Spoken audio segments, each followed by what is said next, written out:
I'm going to invite one person. You mentioned Michael Arendse, who is the nephew of Darcy September. One other story that, one of the many stories of people that still, is waiting for answers. So if you could share with us, Michael, what for you does this journey mean, this journey of trying to find the truth? And Enver says we can't move forward without finding the truth. Does that actually, are those two things, can those two things be put side by side, together? Thanks, Pumla. I think the two things for me about this documentary that I just sprung out of me was that it was Timol's nephew that needs to carry the story forward. I'm the nephew who needs to carry Darcy's story forward. And I'm really thinking of the next generation of who's going to be doing that if it hasn't been solved yet. The other thing was that the TRC, and when the TRC started, I asked my parents, because Mom was Darcy's sister, and I said, well, are we going to do something? Yes, we're going to do something. And a year later, we still haven't done something.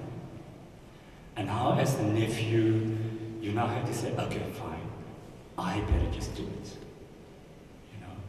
When Darcy was shot, I remember I was at work, and my youngest brother phoned and said, oh, they killed Auntie Darcy. And I'm thinking, what's he talking about? And it was only late, because I was working as a journalist at the time. And as a journalist, you have these, what's the word? You have this built-in shock absorber to cope in your job. And it's only when, Mom took to bed for 3 days, she just couldn't cope. And Dad, she said to me later that when he had read the story in Die Burger and he had sat on the bed with her, and he just cried, and this is the great doctor in the family who is sitting there crying, which I've never seen my father cry before, and I couldn't imagine him crying, So I was very angry for a long time, for many years. Now it's better. I manage the anger better. I think I have something of Darcy in me anyway. She was quite a difficult person. I can be difficult too. But I think it was, you have to find that balance between you're part of the family, but you still have to keep a clear head in order to just carry the journey forward and just keep going. I'm working with Enver on this documentary. Last week I met a French journalist who lives here, and she wants to work that they reopen the case in Paris, in France. So, you have to find that balance all the time, and it's difficult, And it's 30 years later, and you live with this thing for 30 years, and there's no real closure. You know what happened, but the who, why, those questions keep being there all the time. I hope that answered some of your questions. Yes, of course, the answer always leads to another question, because one question for me, the young people in the room, and those who are not so young, but clearly, the next generations. So when you speak about anger and being able to cope with the anger and move forward, what, in the context of all these stories, what might that look like, in the larger scheme of things, that there is this anger of a story of pain and suffering, as witnessed in the film, and other layers of stories that are not necessarily in black and white as in the film. What are we dealing with? You yourself, in the course of telling the story, we felt your own pain as you are telling the you say you move on, yet there is the pain.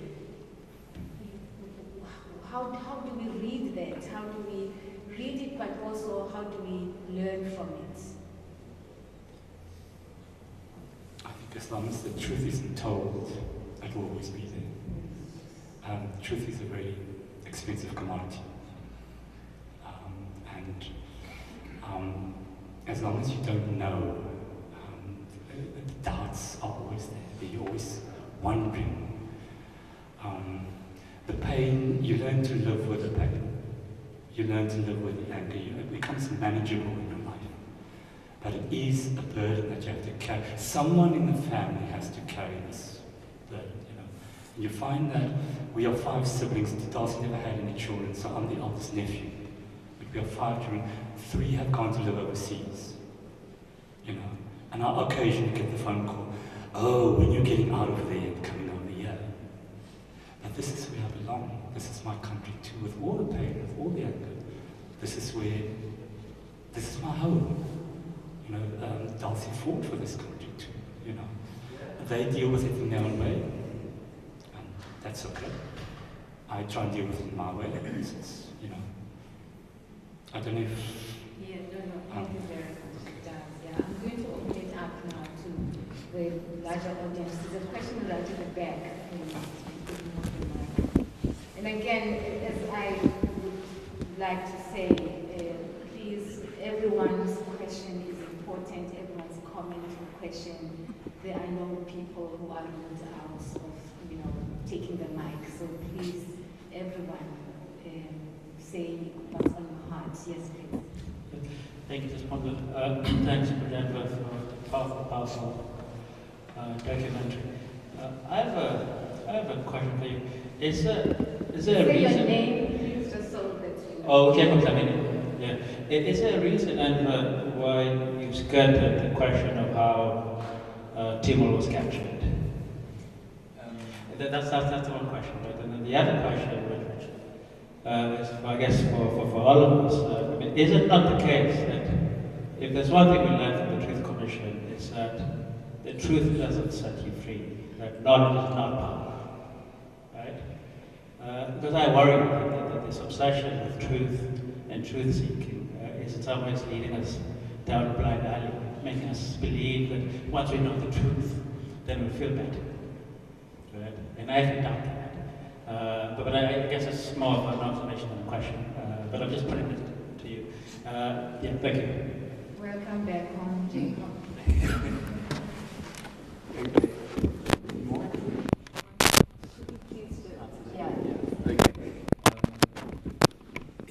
That's an interesting question. Unfortunately, the documentary was made on an SABC budget. So, Dr. Salim Essop, who was arrested with Ahmed Timol, lives in England. So I'd have loved to have gone to England to interrogate that more. But he's since come for the inquest. So, by the way, there is going to be a part 2 to this documentary because it's a natural progression to do that. We've already started filming. So that's going to go more into, because now we have lawyers and advocates with all the evidence. You know, so what's been remarkable is that the NPA have uncovered 3 cops that were involved in the murder of Ahmed Timol. And they found the one cop that was in that room with him, and who was the cop that gave the evidence that he did those crazy things when he was half dead. So he's been subpoenaed to come and give evidence, Rodriguez, and that's going to be very interesting. With regards to the TRC, I think I can't say much about the TRC. A lot of people say it was a cop-out, but I mean, it had its merits, its good merits. But what's happening now is this Ahmed Timol inquest has now opened up the door, and many more are going to follow. They're already talking about the next one will be Neil Agate, and the Nokatula Simalani are happening in quick succession. I've wondered about sometimes it's the rhetoric around these national processes such as the Truth Commission, the Truth Will Set You Free. I wondered whether these are metaphors we should take seriously, in terms of actually reflecting on what the process was about. Isn't it the case that we might get stuck with the rhetoric and these kinds of metaphors as if they define what the process was? I often think about the truth and reconciliation process as a process that was so rich in other kinds of archives, rather than just being stuck with metaphors. So there's something also about how the process challenges us to probe more deeper than to take the easy route out of reflecting on the language that was used about it, but rather to look into what actually happened. What did we learn that's new about the human condition? For instance, the level of depravity at which people could stoop under apartheid, but at the same time the possibilities of human engagement in spite of that history. So it seems to me that there are those kinds of questions that, scholars often gloss over, because I think that's where the power of the commission process lies, is in showing us what's possible, in the aftermath of these tragic histories, what's possible, and what opens up the possibility that we do, of course, engage critically with the process, but we don't lose sight of what we were able to do and that had not been done before. And so to see that as well, rather than throw it all out. So that's just something that in my own work I always, engage to try and see how do you go beyond the critique. That the critique is important, but what's our sort of post-critical position around the Truth and Reconciliation Commission? There was another question here. Thank you. Good afternoon. My name is Nuran. I'm actually curious to know who started this inquest. Because, as the judge said, the door is open and it will only be closed when the truth is told. And for me, that's wonderful. But especially the person that started it, it's like when they started to fight against apartheid, it was bold. And this person that started this, whoever it is, it started something that's wonderful, that's going to have so a big reaction. Because you want to know the truth, you want to have closure. And this is the opportunity, because I made sure, 100% sure, that my daughter have the history of what happened. Because if you don't get the history, you won't know what happened, and you won't appreciate what you have now. Because a lot of our children now don't appreciate what they have, because they don't have the history. So, my child can also grow up with hatred, because unfortunately, if you watch this, you feel the pain. You are human and you feel it, and there is a reaction. But this kind of hope that this inquest is giving us now is there is going to be consequences to these actions, because what they did was, it's just this and it's just that. Our lives didn't have any value at that time. It has value now. I told myself, I'm coming here because normally when I come here and I listen to this stuff and the anger builds up, it takes a day or 2 or 3 to calm down again. I came here and I said to myself, Noran, you're going to look differently. And when the apartheid people that did all this talk, you're going to look away, which I did. Didn't want to see their faces, because it's going to build up more But I said I promised myself I want to look to something nice also. You know what it was? It was that camaraderie, that closeness, that love that our people had for each other. And that is something that a lot didn't have. But us in our communities, we had it. Look at all the people that was there. Even people that didn't even know him, they felt the pain. That is the same people that knew Ahmed was gone, he was not here, and he was maybe the eldest, like I heard. He was the teacher, he brought in maybe more money, so they don't have what they had when he was there. So there was people that brought sugar, people that, and even then, look at that community that came to support them. Thank you. I think beautifully said. So with regards to the inquest, the nephew, Imtiaz Kaji, must take a great credit for it, because he's been persisting and pursuing to get answers, and together with the Human Rights Foundation, who have helped him with the financial and the expertise, have combined to get this inquest opened again. Yeah, so it can be done. Yeah, door is open.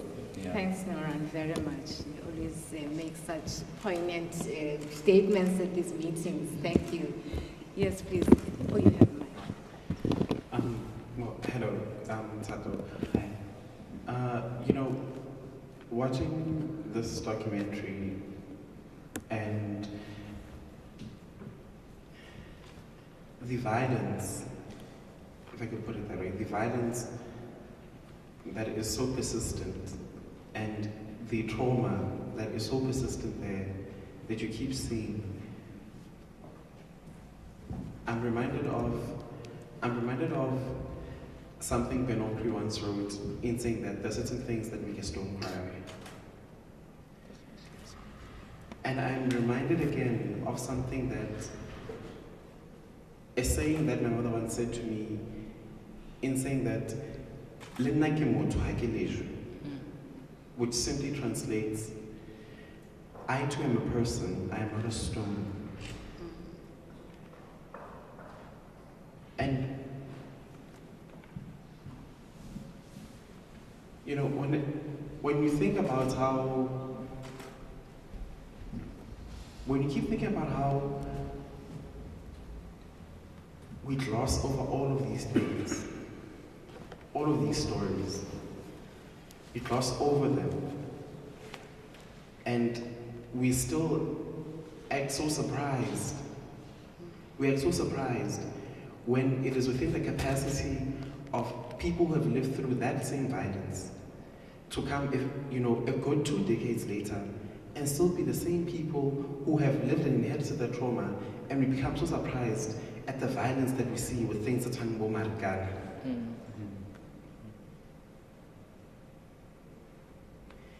And we go back home and we are met with this silence that is so persistent,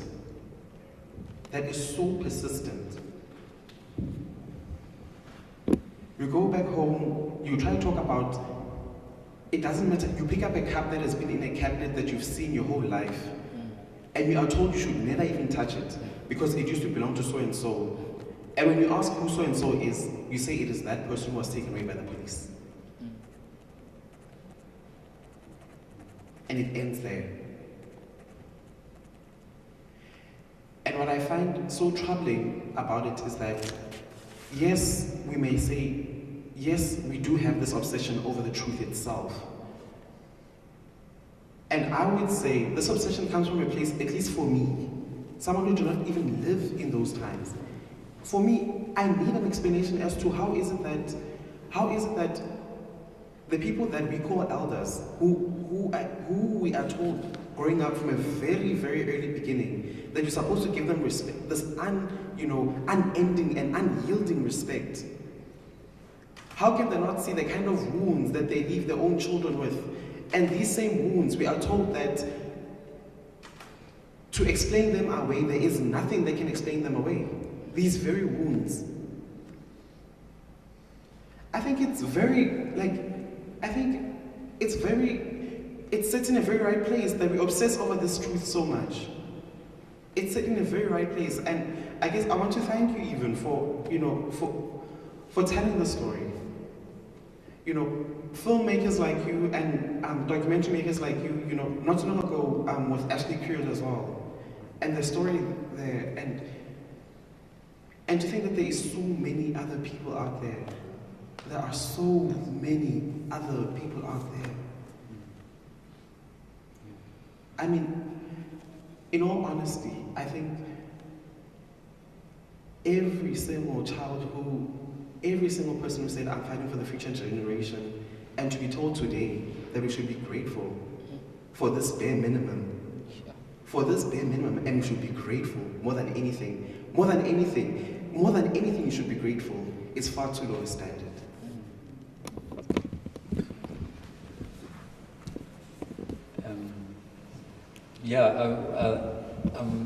I'm happy to see such a young audience. I don't know if you're born freeze, but it's encouraging to see a young audience.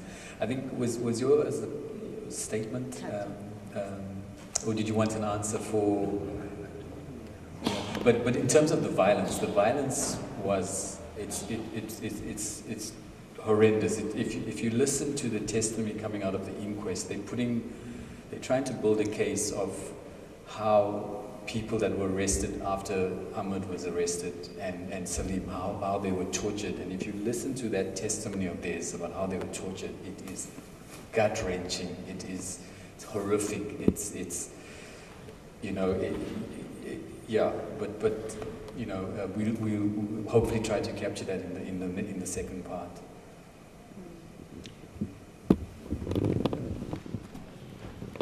Hello, my name is Monde. I just wanted to ask, how did it feel when you were interviewing the family members and people who knew Ahmed when they said, no, he didn't kill himself, he was pushed or thrown out the building, and then arriving at that white policeman where he said he sacrificed himself for the people, that's why he jumped. How did that feel? Listening to that, and also that kind of psyche where they are still so deluded, or they're still lying to themselves, to this day, that this man that was so badly tortured, somehow no one could stop him from jumping, from opening and then jumping, out the window. How did that feel, and how was that reaction for your team, or even after you actually interviewed the people, how did they feel after seeing and watching that policeman, still lie and say he jumped? Yeah, there's a lot of shock and outrage. Fortunately, all those parties never ever came together. So, but the family, when they hear that, they get very angry. For me personally, I can't, I have to be.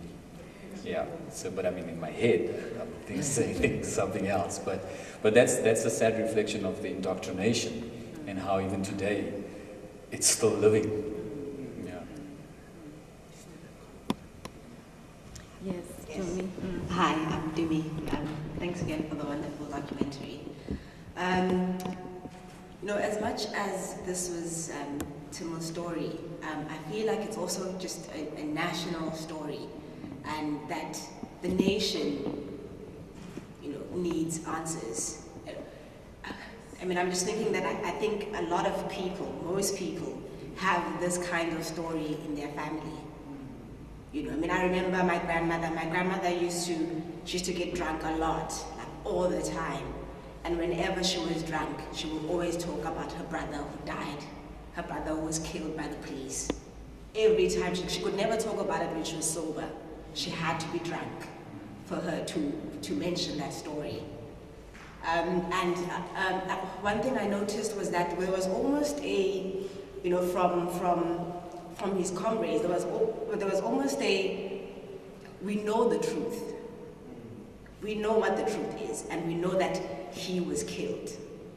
So the seeking of the truth for me feels more like, not that they need the truth in order to be set free, but we need you to know the truth. We need you to say the truth. We need you to have a reflective gaze on yourself and face what you have done. And that's what it felt like to me, because there was no confusion from them over what happened. So they might be saying that they want to know the truth, but it seems very clear to me that they know what the truth is. Yeah. That's such a powerful distinction, you know, formulation of just the notion of what recognition means, the need for recognition. In other words, I need you to see me. I need you to see my pain and to actually acknowledge that you see it. It's a kind of recognition that's also a taking, you know, that assumes accountability for that truth through recognition. Such a really strong way of formulating it. And I mean, the story of your grandmother really connects with what Tata was saying, that there is just this silence, and it also opens up another layer of understanding that it's painful for them too, that there is this pain of, I can't talk about this, it's so painful that I can only speak the words, I can only speak the pain through a state of not being fully present, you know, in the way that your grandmother could only speak when she had had alcohol. So that, in a way, I mean, it does not help you, because as the child who comes after, you want the person to be present, to say this is what happened. But it sort of begins to open up another layer of understanding that there is pain there, it's too difficult to be spoken for the person who has gone through it.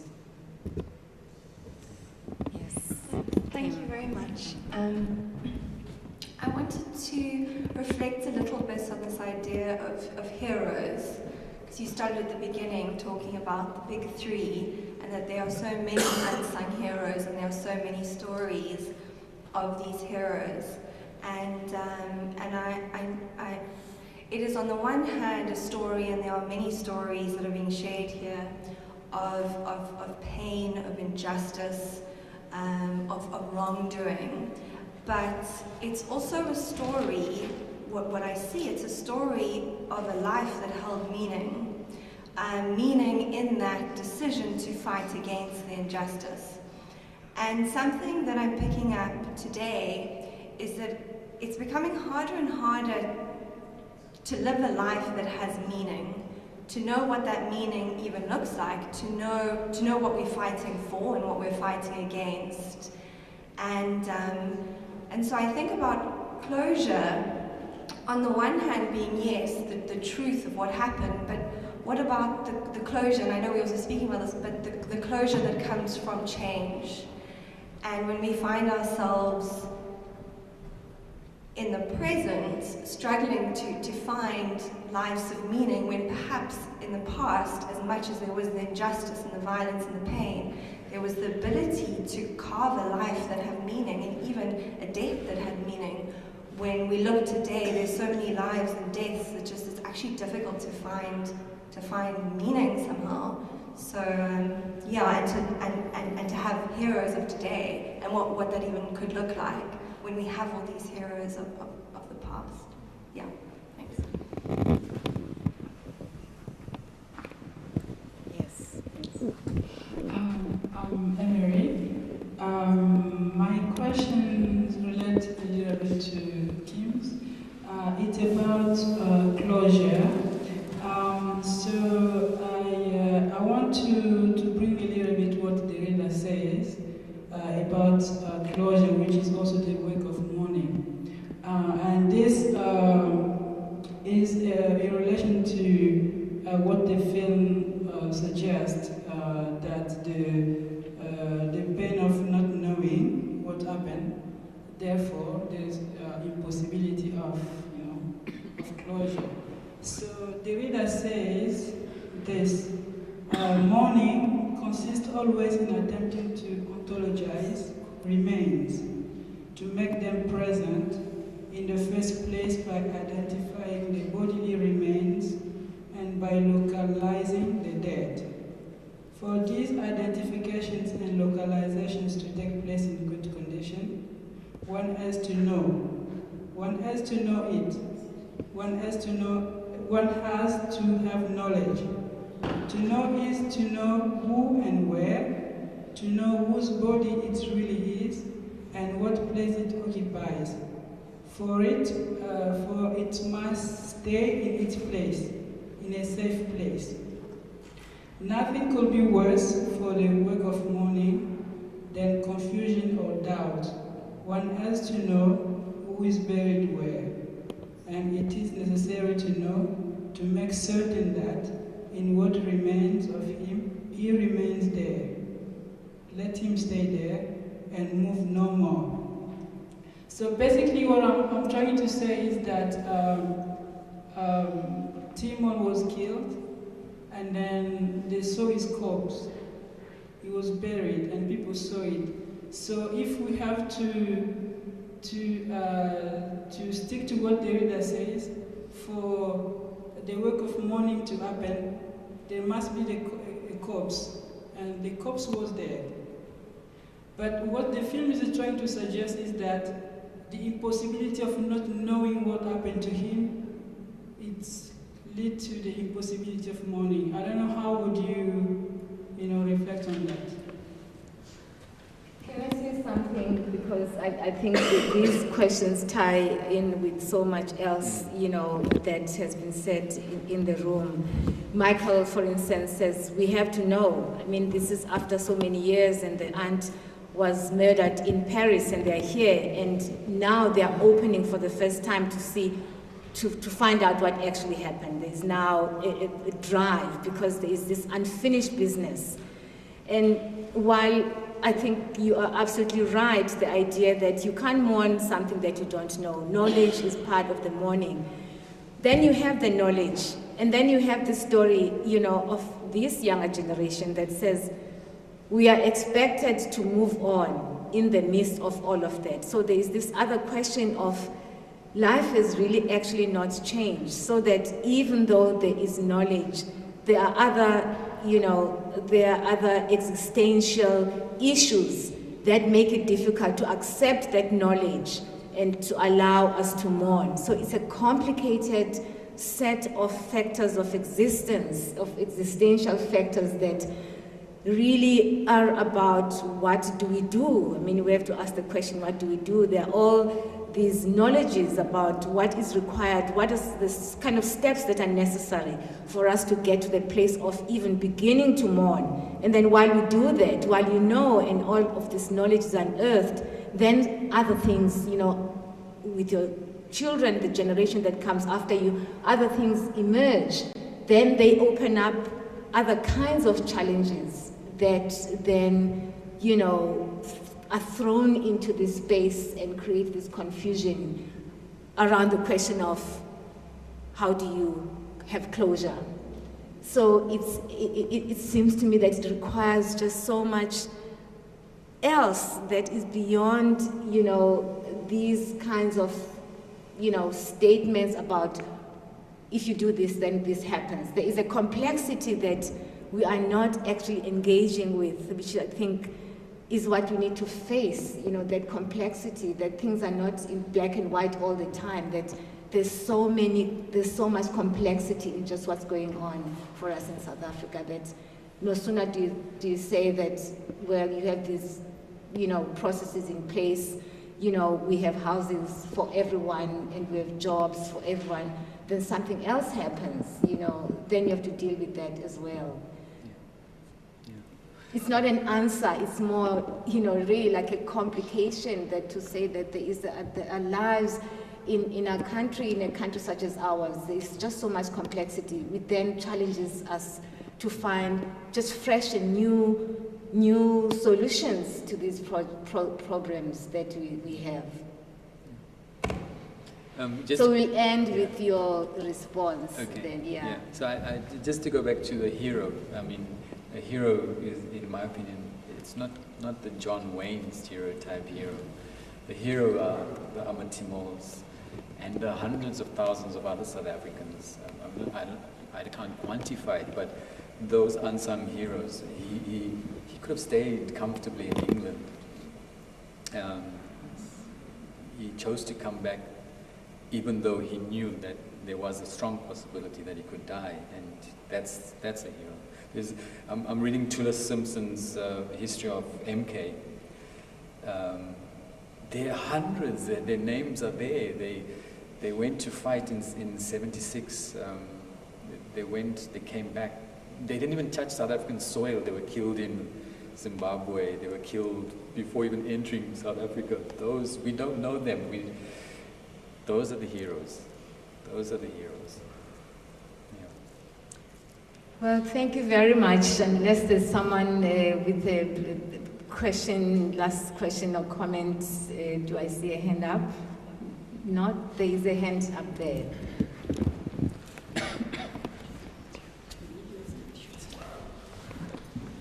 Should I speak? I haven't seen you for a long time. Are you a Stellenbosch? I would love to. I've come all the way from the other side of the... I'm Leslie London. Thank you so much for the briefing. I wanted to ask about the accountability issues. So the two security policemen were incredibly comfortable about talking about what happened there, but they wouldn't go beyond that line and admit. And it's kind of symptomatic of how white people deal with apartheid in South Africa, that it's okay to talk about transformation, but to talk about privilege or benefits, that doesn't happen. So I wonder why it is that it's only people when they really had the nadir, if they convicted Eugene de Kock, the Worcester bombers, who actually make that kind of connection, and it's only black people who do the work of seeing the humanity of the other person. And how you experience that when you filmed them. I mean, it wasn't as if they said, well, we're not sure, maybe, perhaps. They were absolutely certain. No, he threw himself out the window. It was like, that was really powerful. It was just so striking to me that they were there, they were talking, they were acknowledging things, but for them there was a point at which they couldn't go beyond. Leslie, please pass the mic. There's just one last question, just in front here. In front of you. Yeah. That's the last question. Anthony Martin Andrews from Stellenbosch University. I would like to know, and just your reflection, because I feel like if we had the answers to all of these questions, our problems would be solved. But I would like to know, especially in the light of this catchphrase, reconciliation and transformation, in the context of our past and the antagonist being clearly distinguished, how do we reconcile our current state in the midst of the antagonist that could be amongst us, our contemporary antagonists? Where does reconciliation go in that process?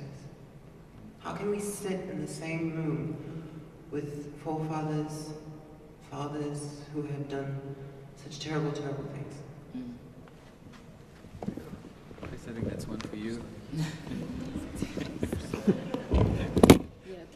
Do you want to address Leslie's? You could. Do you want to address Leslie's question? Yes. So that's interesting. That there was no guard. It was just free.